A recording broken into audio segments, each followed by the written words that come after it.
SpaceX、OpenAI、Anthropic 同時期排隊上市，總市值可能超過5萬億美元。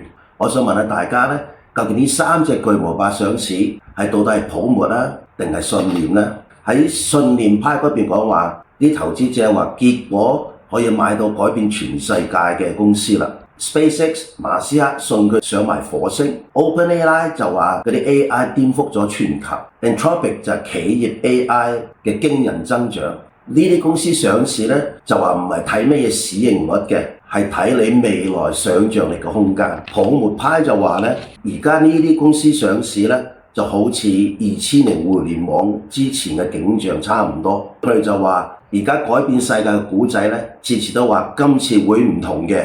但係最後都有一批散戶呢，就坐咗艇嘅。嗱，對我嚟講呢，我就唔係為啲公司唔得或者唔掂，但係呢，我就覺得你就應該將個信念呢唔好當作一個分析。如果你係上市公司嘅揸 fit 人，你會係幾時刻上市？你諗諗下，係咪應該會喺市場最巔峰嘅時候上市，等你嘅估值係最高嗰陣時呢？所以我有個問題想問一問大家，究竟你覺得今次3隻巨無霸上市同時間咁短時間，究竟係泡沫啊，定話信念呢？